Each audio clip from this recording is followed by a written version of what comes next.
नमस्कार दोस्तों, मैं हूं Anaro Gupta. UF entertainment present channel को लाइक, सब्सक्राइब और शेयर करना मत भूलिए, क्योंकि आने वाले दिनों में इस चैनल में आपको बहुत सारी शूटिंग की वीडियोस, स्टेज शोज़ के वीडियोस और बहुत सारी एंटरटेनिंग वीडियोस देखने को मिलेंगे। ये चैनल उपेंद्र गिरी जी का है, तो प्लीज़ सब्सक्राइब करिए, लाइक करिए और शेयर करना मत भूलिए। धन्यवाद। नमस्कार, प्रणाम आप सभी को। और आप सबसे रिक्वेस्ट है कि प्लीज इस चैनल को आप लोग सब्सक्राइब कीजिए और इस वीडियो को ज़्यादा से ज़्यादा शेयर करिए। और मैं हेमू भारद्वाज कुछ कोशिश करता हूँ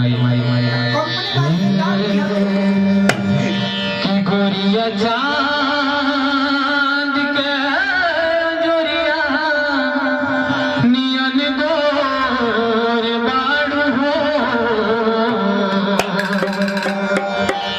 कि गोरिया चांद के जोरिया नियन गोर बाड़ू हो तोहर जोड़ के नहीं बेजोड़ बाड़ू हो तोहर जोड़ के नहीं बेजोड़ बाड़ू हो गोरिया चांद के जोरिया नियन गोर बाड़ू हो गोरिया चांद के जोरिया नियन गोर बाड़ू हो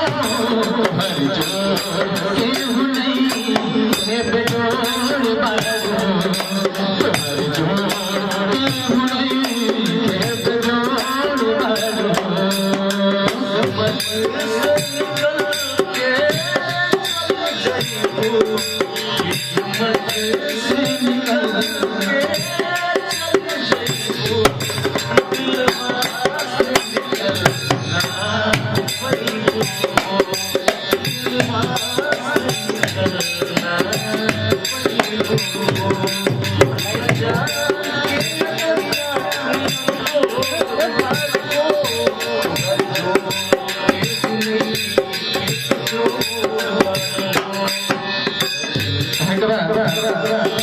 तोहरे ओठ चटकार का गुलाबी नियन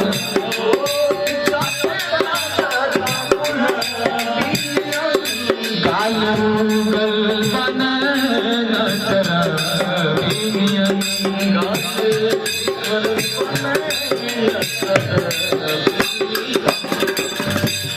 तोहरे ओठ चटकार का गुलाबी नियन गाल मुगल बनन शराबी नियन